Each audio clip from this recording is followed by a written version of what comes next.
Kemudian hadis yang berikutnya, jangan bermusuhan. 2195. Nabi bersabda, tuftahu abwabul jannah yaumal isnain wa yaumal khamis. Fayughfaru likulli 'abdin la yusyriku billahi syai'an illa rajulan kanat bainahu wa baina akhi sakna'u wa yuqalu anziru hazaini hatta yastaliha anziru hazaini hatta yastaliha anziru hazaini hatta yastaliha. Dari Abu Hurairah, Rasul bersabda, pintu surga dibuka setiap hari Senin dan hari Kamis. Pintu surga dibuka setiap hari Senin dan hari Kamis. Maka diampunilah oleh Allah dosa setiap hambanya yang tidak musyrik, kecuali yang bermusuhan dengan saudaranya atau sesama muslim. Maka dikatakan, tunggulah dahulu kedua orang ini berdamai. Tunggulah dahulu kedua orang ini berdamai. Tunggulah dahulu kedua orang ini berdamai. Artinya saudara-saudara, pintu maaf Allah dibuka. Allah yang mempunyai sifat Rahman dan Rahim setiap Senin dan Kamis dibuka.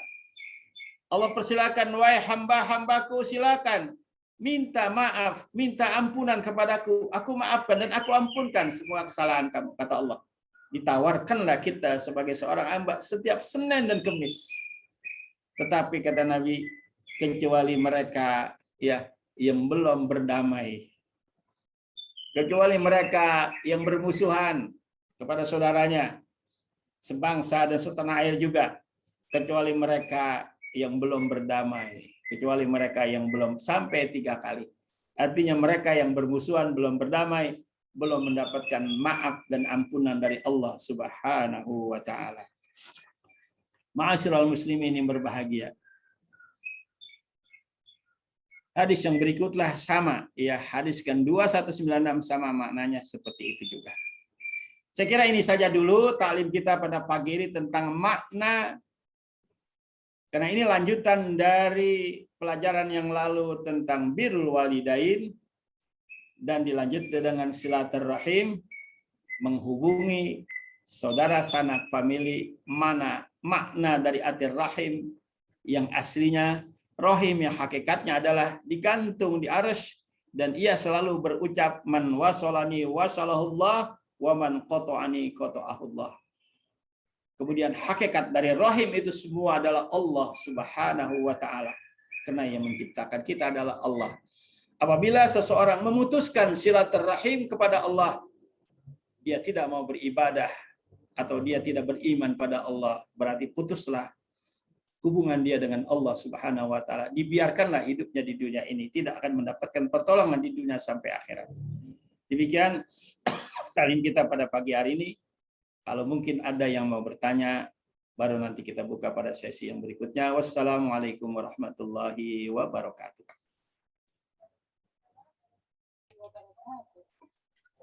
Waalaikumsalam warahmatullahi wabarakatuh.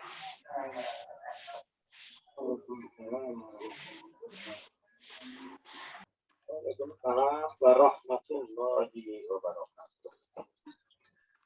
Waalaikumsalam warahmatullahi wabarakatuh. Alhamdulillah, para jamaah sekalian, kita masuk pada sesi pertanyaan. Apa yang tadi guru sampaikan? Silaturahim. Silaturahim. Baik, silakan yang di walidain, silaturahim dan birrul walidain.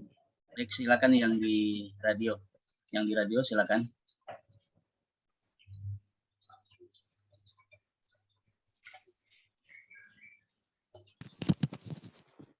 Baik, saya tak menanya. Ya, baik guru. Langsung Bu Haji Ade, silakan.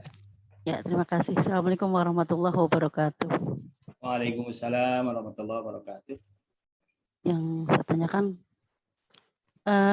ketika seorang orang tua tidak berlaku tidak demokrasi sikapnya terhadap anak-anaknya, tidak berlaku demokrasi atau pilih kasih terhadap salah satu anaknya dalam hal apapun, tidak ada kata kompromi sesuai dengan kehendak orang tua, sesuai dengan apa yang orang tua inginkan. Lalu terjadilah sesuatu pemecahan kayak tadi putusnya tali silaturahim diakibatkan dari ketidakadilan seorang atau orang tua terhadap anak-anaknya. Ini versi anak. Versi anak bahwa orang tua tidak adil dan tidak demokrasi. Sehingga terjadilah suatu rasa untuk sosial. Memutuskan tali silaturahim antar anak satu dengan anak yang lain. Ini gara-gara waris. Gitu. Yang saya tanyakan, siapakah yang berdosa? Orang tua berdosakah? Yang memutuskan silaturahim berdosakah? Atau siapakah? Kita di guru, terima kasih. Assalamualaikum warahmatullahi wabarakatuh. Ya. Jamaah sekalian yang berbahagia, inilah yang kadang-kadang sebagai seorang anak menuntut orang tuanya. Kalau hak orang tua belum lagi jadi waris. Waris itu artinya kalau orang tua sudah meninggal, barulah mengacu kepada hukum waris. Bagaimana membagi harta itu sesuai dengan hukum waris. Selama orang tua itu masih hidup, itu hak dia. Kita sebagai anak nggak boleh menuntut keadilan. Ya, itu hak orang tua. Orang tua mau kasih siapa saja, bahkan orang lain pun kalau dia mau kasih hak dia, kita nggak bisa membantah atau menolaknya atau melarangnya.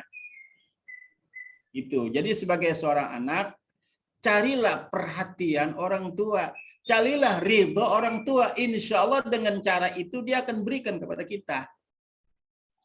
Nah ini, jadi mungkin saja, ya kadang-kadang orang tua terlalu banyak menuntut, anak terlalu banyak menuntut orang tua, sementara apa yang disenangi orang tua, apa yang dimaui orang tua, dia nggak pernah nurut. Sehingga orang tuanya sendiri tidak mau perhatian kepadanya. Jadi yang pertama, kalau itu menjadi hak orang tua, kita sebagai seorang anak tidak boleh menuntut apa-apa. Ya, diberikan kita terima, tidak diberikan kita berusaha, kecuali kita masih di bawah umur. Nah, di bawah umur itu 15 tahun ke bawah itu menjadi tanggung jawab orang tua untuk mendidik kita, memberi makan kita, memberi nafkah kita semua sampai kita dewasa. Apalagi kita sudah sekolah, kita sudah didikahkan, kita sudah dikasih sebagian harta olehnya, masih nuntut orang tua dibilang nggak adil. Ini yang terjadi. Jadi sebagai anak, ketika ada saudaranya yang lebih disenangi oleh orang tuanya, dia jangan merasa tersinggung. Jangan marah sampai memutuskan silaturahim. Dia harus tanya diri, kenapa dia menyayangi yang lain, saya tidak disayangi. Cari persalahannya. Makanya la yadkhulul jannah, tidak akan masuk surga. Sayang orang yang masih punya orang tua tapi dia tidak masuk surga, artinya dia tidak mendapatkan kasih sayang orang tuanya. Jadi cobalah koreksi diri kita dulu sebagai seorang anak. Nah, orang tua tetap orang tua. Walaupun orang tua tidak lebih pandai daripada anaknya sudah sarjana, bahkan sudah profesor, tetap orang tua adalah orang tua. Yang Allah perintahkan, ya, wabil walidaini ihsanan, dan terhadap kedua orang tua berbuat baiklah kamu. Jadi bukan kita menuntut kepada orang tua kita ketika kita sudah dewasa, carilah perbuatan-perbuatan agar kita bisa berbuat baik.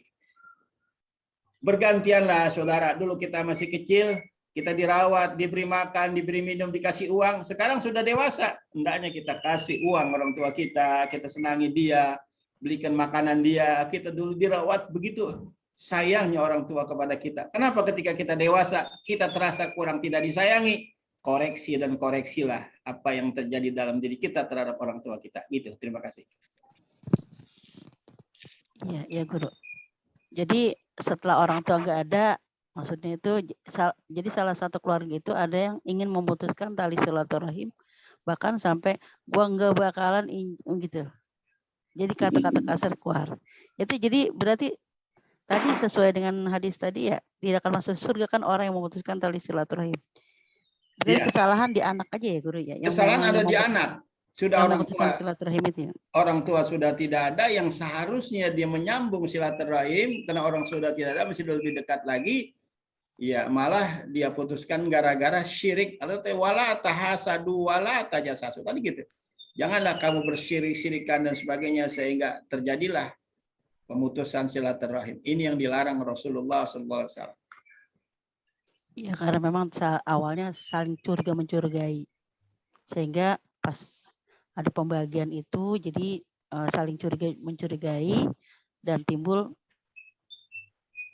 rasa kesal dan lain sebagainya sehingga ingin memutuskan tali silaturahim. Itu guru. Ya udah gitu. Terima kasih ya guru. Mudah-mudahan manfaat buat saya dan semuanya. Amin. Ya, sama-sama. Terima kasih. Ada lagi? Assalamualaikum Ya. Pak Ustadz, izin bertanya. Waalaikumsalam. Dari mana nih? Saya dari Ibu Wulan dari PWU mau tanya Pak Ustadz, bagaimana kalau misalkan kita berada di posisi kedua teman yang sedang bersiteru gitu loh. Jadi kita tuh berusaha menyambung silaturahmi kepada keduanya, tapi mereka berdua itu tidak mau gitu loh, susah gitu loh. Itu bagaimana ya Pak Ustadz sayanya gitu, supaya tidak berpihak ke kanan dan kiri gitu loh. Terima kasih Pak Ustadz. Assalamualaikum warahmatullahi wabarakatuh. Waalaikumsalam warahmatullahi wabarakatuh.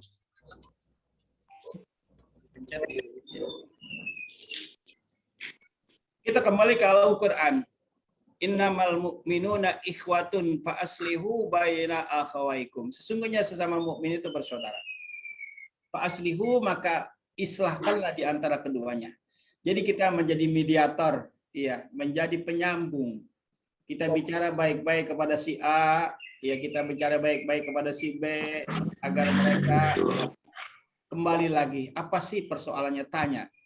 Apa sih yang kamu marah, yang menyebabkan kamu marah kepadanya? Ini disebutkan. Tanya lagi kepada B. Apa sih menyebabkan kamu marah kepadanya? Mungkin kena salah paham, miskomunikasi dan sebagainya, terjadilah itu. Jadi kita pihak ketiga menjadi mediator. Kalau Anda bisa lakukan itu semua, Anda termasuk orang yang terbaik, ya, karena kita bisa menyatukan saudara kita yang sedang bersengketa, gitu. Assalamualaikum Kiai. Waalaikumsalam. Saya Pak Zainal Hufron. Udah masuk, Pak, ya? Baru. Iya, udah masuk, Pak Zainal Pak, ya? Hufron. Pak. Alhamdulillah Pak. Selamat datang Pak, selamat datang di majelis kita. Iya. Alhamdulillah sehat Pak ya. Yang tadi malam ketemu, saya alhamdulillah bisa bergabung. Mudah-mudahan ada manfaat untuk kehidupan kita. Amin, amin ya Rabbal. Untuk dunia dan akhiratnya. Jadi oleh sebab itu saya ucapkan selamat bergabung dan mudah-mudahan kita bisa ikut. Cuma ada beberapa hari yang mungkin saya tidak bisa ikut. Ingin sedikit saja sharing, Yai. Iya. Jadi memang kadang-kadang ada satu istilah begini. Apabila orang tuanya jadi raja, maka anaknya maharaja gitu loh. Iya, betul. Tapi kalau begitu anak menjadi raja, orang tuanya jadi pembantu, tidak menjadi raja gitu loh. Iya, iya. Ya ini kan kadang-kadang yang sudah kita temukan. Yang sedih ini kadang-kadang kita temukan itu, padahal orang tua itu, suami itu punya tanggung jawab kepada orang tua, gitu kan? Ketika orang tua butuh minta sesuatu, kenapa harus minta izin sama istri gitu loh? Padahal itu kan adalah kewajiban orang tua. Nanti dulu saya tanya istri dulu. Nah ini kan yang harus kita hindarkan, karena ada 4 perempuan yang tanggung jawab laki. Pertama ibu, yang kedua istri, ketiga adik perempuan atau kakak perempuan. Itu dari tanggung jawab daripada suami lelaki. Nah oleh sebab itu maka kita sebagai orang tua, anak itu ada satu konsep, birru abaakum birrukum abnaukum. Kalau kita kepengin dihormati dihormati oleh anak-anak, nggak ada cerita lain. Hormatilah orang tua, automatically itu, ya. Jadi nggak usah bermacam-macam. Allah yang atur bagaimana caranya gitu. Allah yang atur, birru abakum tabirrukum abnaukum. Berbuatlah baik kepada orang tuamu, maka anak-anakmu akan berbuat kepada kamu. Ini mungkin sharing aja. Yang kedua, kita harus bisa membedakan harta orang tua itu. Kalau orang tua, Pak Kiai sampaikan bahwa kalau orang tua belum meninggal dunia, itu hak mutlak punya orang tua. Mau dikemanain itu orang tua kan. Tapi kalau sudah meninggal dunia, baru itu menjadi waris. Itu harus sesuai dengan ketentuan. Selama masih orang tua masih hidup, ya kemanakannya silakan aja. Ada yang namanya hibah, ada namanya wasiat, ada jariah dan sebagainya. Ya, kira-kira gitu aja, Kiai. Mudah-mudahan ada manfaatnya. Nanti kita bisa mengembali, insya Allah. Ya, terima kasih Pak Kiai. Ini lanjutan pada pelajaran yang lalu juga kita pernah singgung. Bagaimana Alqamah, ya, bagaimana Alqamah begitu sangat mencintai istrinya, mengikuti semua kemauan istrinya, sementara ibunya ia tinggalkan begitu saja, akhirnya marah langsung ibu sampai ketika dia akan meninggal tidak bisa membaca syahadat. Itu kita sudah sampaikan pada pelajaran yang lalu. Oke, selamat bergabung. Insya Allah kalau memang sempat nanti bisa kita kasih waktu, ya, di taklim ini untuk bisa kita membantu kita sama-sama. Terima kasih Pak Kiai bisa gabung dengan kita. Amin. Amin. Silakan, ada lagi yang lain? Saya Ustadz. Iya, siapa? Ya, Desinta Ustadz dari FKDM Kota Jakarta Utara. Jakarta Utara, silakan. Ya. Saya hanya ingin meminta penjelasan Ustadz mengenai ada bukan pepatah, saya pernah membaca suatu keterangan bahwa bahwa menabur bunga itu masih apa ya, boleh dikatakan tidak boleh lah gitu menabur bunga di kuburan, Ustadz. Begitu Ustadz, saya minta keterangannya, minta penjelasannya Ustadz. Terima kasih. Assalamualaikum warahmatullahi wabarakatuh. Ziarah ya? Ziarah. Iya Ustadz. Iya. Menabung bunga di kubur. Ya. Iya Ustadz. Terima kasih Ustadz. Assalamualaikum. Waalaikumsalam warahmatullahi wabarakatuh. Banyak orang-orang yang tidak sependapat. Yang namanya pendapat boleh saja berbeda. Tapi kalau keterangan yang saya ingin berikan, saudara-saudara, itu ada sejarahnya. Dulu Rasulullah SAW pernah berjalan bersama sahabat. Kemudian dia melewati salah satu pekuburan, pemakaman. Lalu Nabi menangis. Ya, menangis terseduh-seduh, ada 2 kuburan yang baru. Lalu Rasulullah SAW setelah dia baca-baca doa, lalu dia ambil pelepah korma yang masih basah. Dia belah 2 atau dia potong 2, yang satu dimasukkan kubur yang satu dimasukkan kubur satu. Kemudian sahabat bertanya, ya Rasulullah, apa yang kau lakukan dan mengapa kau menangis? Rasul memberikan penjelasan bahwa orang yang dikuburi sedang disiksa Allah Subhanahu wa taala. Oleh karenanya aku masukkan ini pohon pelepah korma yang masih basah ke atas kubur ini. Karena pohon-pohonan yang basah itu akan bertasbih. Jadi selama pohonan masih basah, dia akan membaca tasbih. Mudah-mudahan tasbih ini akan meringankan orang yang disiksa dalam kubur. Dari cerita seperti itu, riwayat seperti itu, sahih riwayatnya, makanya kalau ada orang yang menabur bunga yang masih basah, kan bunga yang kering yang masih basah ya, dengan harapan mudah-mudahan selama basahnya bunga ini akan membaca tasbih terus kepada ahli jenazah yang ada di bawahnya. Itu yang pertama. Yang kedua, bisa menjadi nafkah orang-orang yang berjualan di kuburan. Tapi pada intinya saudara-saudara sekalian, kalau bunganya tabur aja, bunga itu bertasbih bisa meringankan azab siksa kubur, apalagi kalau kita ziarah kubur, kita hadiah Fatihah, kita baca Yasin, kita zikir, kita tahlil, kita doa, apalagi. Ini bagi mereka yang barangkali yang belum bisa berdoa dan banyak, dia hanya menabur kuburan. Ya dengan bunga, apalagi bunga itu warnanya wangi, Nabi senang yang wangi-wangi gitu. Jadi jawaban saya demikian. Jadi tidak salah ya, boleh aja silakan yang mau menabur bunga dengan tujuan agar bunga itu terus selama dia masih basah bertasbih. Kalau ada orang yang melarang, saya kira ya terserah aja pendapat dia begitu. Tapi pendapat kita di sini boleh menabur bunga di kubur dengan harapan agar bunga yang masih basah itu terus bertasbih dan tasbihnya bisa meringankan azab kubur. Gitu. Terima kasih, Bu. Terima kasih, Ustaz. Alhamdulillah. Baik, para jamaah taklim, baik yang di radio maupun yang di Zoom, kita alhamdulillah pada pagi hari ini telah hadir Bapak Wali Kota Jakarta Utara, Bapak Ali Maulana Hakim. Alhamdulillah. Mungkin barangkali silakan Guru, ini ada Bapak Ali Maulana Hakim untuk barangkali bisa menyampaikan sesuatu. Silakan. Assalamualaikum, Pak Wali Kota, ada di sini?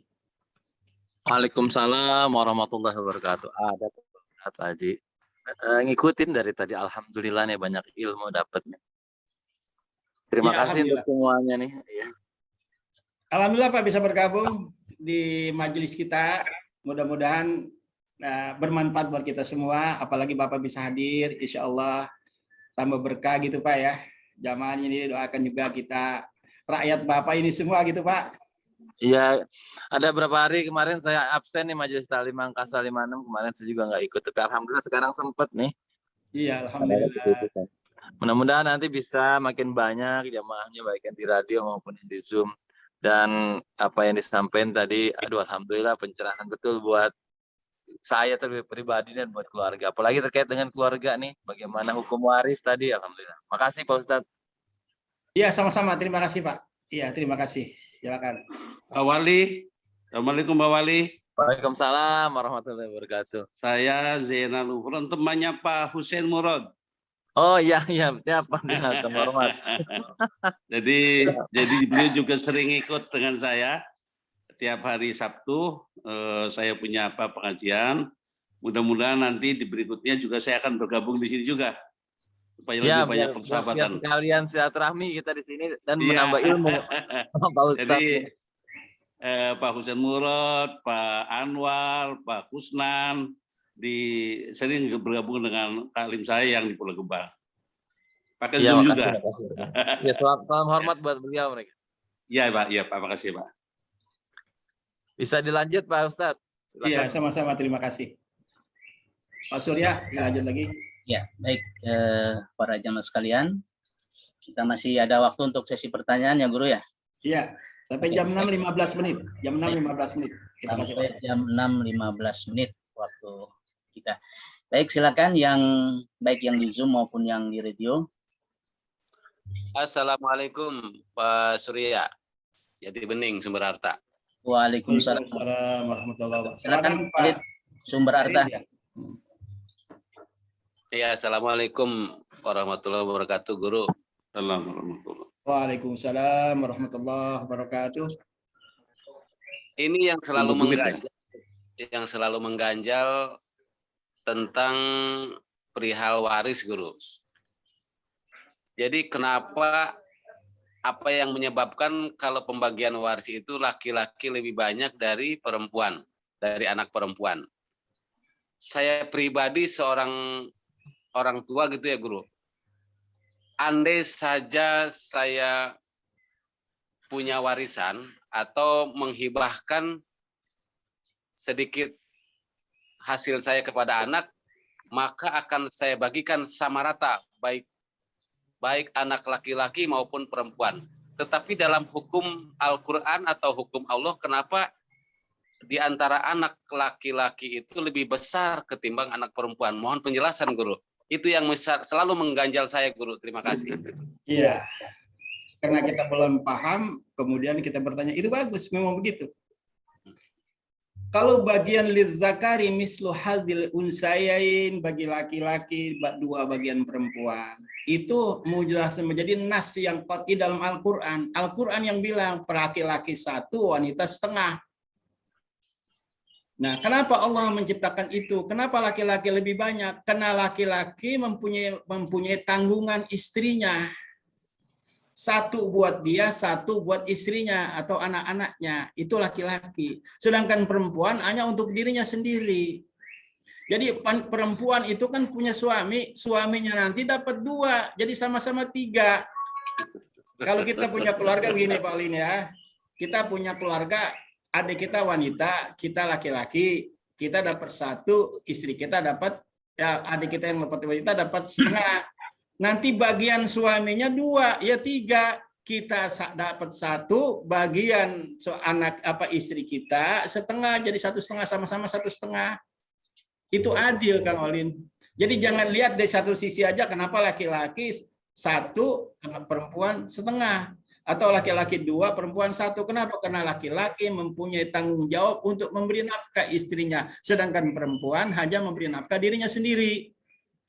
Jadi ketika nanti dapat waris semua, si laki dapat waris, dapat 1, istrinya dapat setengah, jadi 1,5.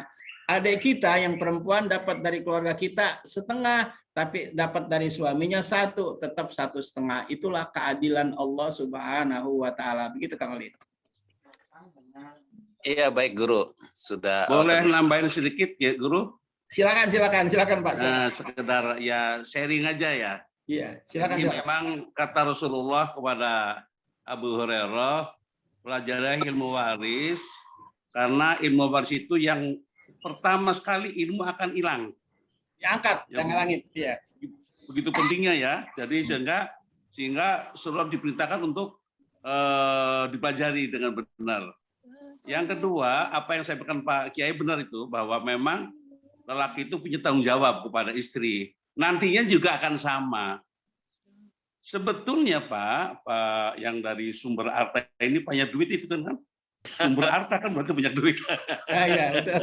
Sumber harta. Ada beberapa solusi Pak, ada beberapa solusi. Kalau memang Bapak mau menghibahkan itu tidak perlu 1/2. Hibah itu sama. Iya. Jadi nanti akan kita lihat bahwa hibah itu berarti sesuatu yang diberikan sebelum meninggal, sedangkan waris setelah meninggal. Jadi umpamanya Bapak akan memberikan kesamaan anak sama perempuan, laki, maka bisa dengan melalui hibah. Memang kalau kita rasakan sendiri ya, anak perempuan itu merupakan anak yang paling diharapkan oleh orang tua kan? Iya. Selalu biasanya anak perempuan itu memberikan yang paling banyak untuk membantu kepada kita orang tua. Tetapi Allah memberitahukan bahwa itulah lidzakari mislu hadzil unsayain, karena memang suami itu punya tanggung jawab dari mulai memberikan mahar, menafkahkan sebagainya, sehingga dapat 2 bagian. Sehingga ketika anak perempuan itu punya suami pun dapat sama 2 bagian. Berarti kan akhirnya sama. Yang ketiga, solusi yang paling gampang itu dibagi dulu sesuai dengan hukum Islam. Nanti dibagi sesuai dengan hukum Islam, katakanlah ini dapat 2, ini 1. Nah nanti anaknya yang laki itu bisa memberikan. Nah ini saya kasih ya, kamu sekian. Itu akan lebih terhormat. Jadi mana warisan, mana pemberian dari kakaknya atau adiknya yang laki. Itu jelas, itu akan luar biasa. Nanti bisa jadi sama. Ya, katakanlah ini ada 1 miliar, suami laki dapat 7,5 miliar, sepertiganya 60 berapa? Katakanlah 600, 2/3-nya. Kalau anak 2 berarti kan bagi 3, 300, 350, 210. kalau suami laki dapat 700 miliar, 700 miliar, ini dapat 350. Ya. Nah, maka nanti ini anak laki bisa memberikan ini hadiah saya kepada kamu. Nanti bisa jadi sama. Sama kayak kalau beda. Dari sini. Itu solusi aja. Makasih. Mohon maaf nih, ini sharing aja. Makasih. Iya, terima kasih. Gitu Bang Alin. Jadi selama orang tua masih hidup, bagi aja, samain aja nggak apa-apa. Ya, selama kita masih hidup. Jadi hukum waris itu kalau bapaknya sudah meninggal, supaya tidak terjadi pertengkaran, kembali kepada Al-Quran. Tapi selama bapaknya masih hidup, berikan saja dari mulai sekarang, sudah siapkan yang sama, karena perempuan juga anak kita, kan gitu alasannya.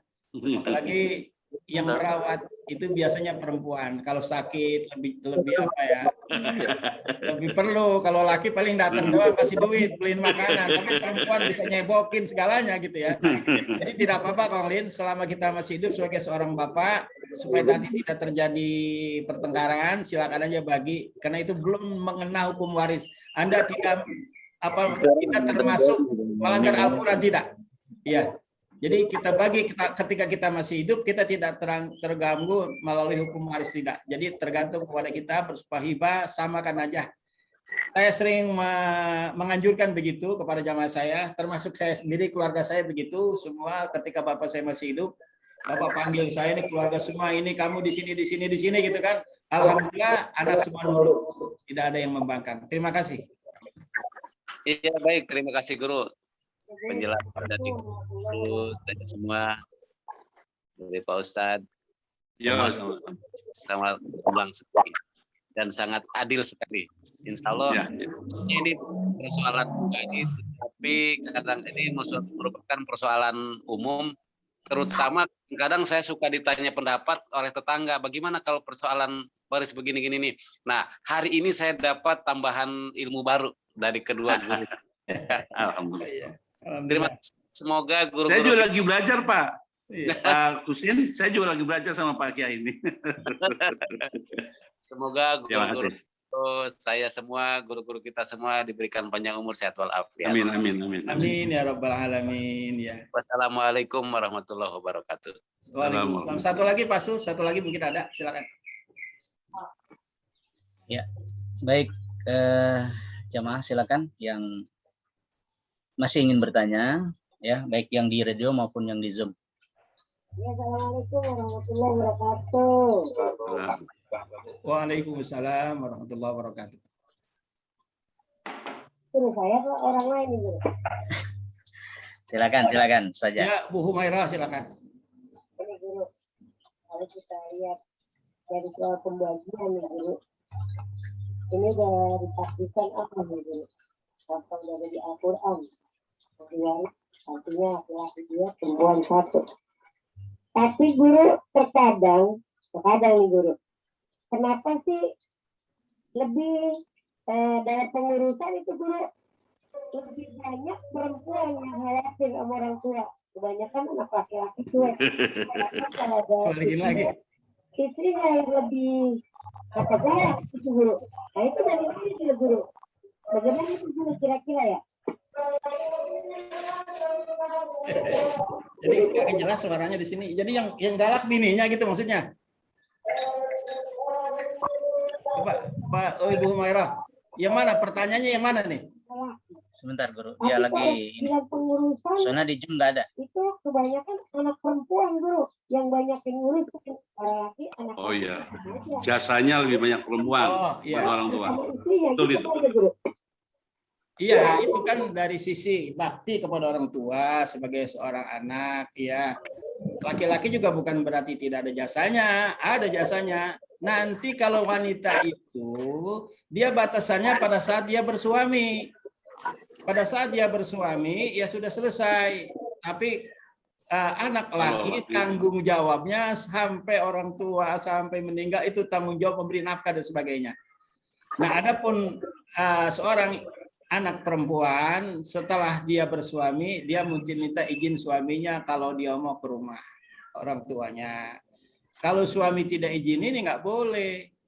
Kan ada sejarah kemarin bagaimana seorang yang ketika ditinggal oleh suaminya pergi, dia pesan jangan kemana-mana. Tiba-tiba ibunya sakit, ya kan? Lalu dikasih tahu dia tidak bisa keluar karena pesan suaminya tidak boleh keluar. Sampai sore hari berkali-kali keputusan wanita itu tidak mau kembali kepada ibunya karena masih menunggu suaminya datang. Tiba-tiba ibunya meninggal. Kemudian sampai berita itu terjadi kepada Rasulullah, ya Rasulullah, bagaimana seorang anak sampai ibunya meninggal, dia lebih mementingkan suaminya daripada ibunya sendiri. Apa kata Rasulullah? Taatnya seorang istri kepada suaminya akan mendapatkan ampunan ibunya. Nah, itu kan enak. Ya, jadi semua yang menjadi hukum Allah, kalau kita belum jelas, tanyakan, jangan nyalahin Allah. Jangan bilang Allah tidak adil. Pada pelajaran yang lalu pernah kita sampaikan bagaimana seorang nenek yang kerjaannya hanya memintal atau menyulam. Kemudian dia jual ke pasar, sisanya dibeliin makanan, dibeli lagi bahan, disulam lagi. Pada suatu ketika datang burung, diambillah sulaman nenek itu ke atas, sehingga nenek itu merasa rugi, merasa itu. Lalu datanglah dia kepada seorang nabi, lalu dia bilang, ya Nabi Allah Daud, kenapa Allah tidak adil kepada saya? Sulaman saya yang mestinya saya jual, ya, akhirnya diambil sama burung. Sekarang saya tidak ada lagi persiapan makan dan sebagainya. Lalu lagi sedang dia berbincang sama Nabi Daud, datang 10 saudagar, ya, memberikan 1000 dinar. Ini saudagar, Nabi Daud, silakan uang 1000 dinar berikan kepada mustahiknya. Kan gitu ceritanya. Lalu Nabi Daud bertanya, ini uang apa? Coba ceritakan dulu. Diceritakanlah sama 10 saudagar, saya pernah pada saat kedatangan saya ke negeri ini, kapal saya bocor. Saya sudah berusaha untuk menambalnya, tetap air itu tetap masuk ke dalam kapal saya. Lalu saya berdoa, seandainya Allah selamatkan saya dari kapal ini sampai ke darat, maka saya akan bersedekah setiap satu orang 100 dinar. Lalu tiba-tiba datang itu burung melepaskan sulaman nenek tadi. Diambillah sulaman itu untuk menutup kapal yang bocor. Akhirnya kapal itu tertutup sampai selamat dia ke daratan. Inilah hasilnya. Maka kemudian setelah itu dia pulang, Nek, inilah 1000 dinar engkau ambil, ini rezeki buat kamu. Ya Allah, ya Rabbi. Kita belum tahu Allah mau tambahin rezekinya. Dibilang Allah tidak adil. Ya kan? Karena setiap hari dia merintih. Allah tahu rasa rintihan nenek itu. Kenapa? Ya Allah, rezeki saya kurang. Saya beli bahan sulaman, saya jual, kemudian hasilnya saya beli makanan, beli bahan lagi, itu kurang. Hati rintihan nenek itu kurang. Allah tahu bagaimana Allah akan memberikan imbalan yang begitu besar sehingga 1000 dinar. Itu yang terjadi pada zaman Nabi Daud yang saya baca dalam kitab. Mudah-mudahan kita sebagai hamba Allah jangan memutuskan kalau sesuatu yang tidak baik buat kita anggap Allah tidak adil gitu ya. Jangan dulu. Nanti kita akan tahu apa yang sebenarnya Allah sedang lakukan buat kita. Terima kasih. Assalamualaikum Guru, mau tanya. Ya, waalaikumsalam warahmatullah. Guru, kalau masalah waris kalau ada yang namanya surat wasiat dari orang tua, itu mana yang didahulukan? Iya, nanti kalau bab waris khusus Pak ya, bab waris ya. Wasiat itu paling banyak sepertiganya, tidak boleh lebih kalau waris. Jadi kalau diwasiatkan buat semua orang, anaknya tidak dapat, itu tidak boleh. Jadi paling banyak waris sepertiganya dari harta itu yang boleh dilaksanakan. Lainnya kembali kepada waris.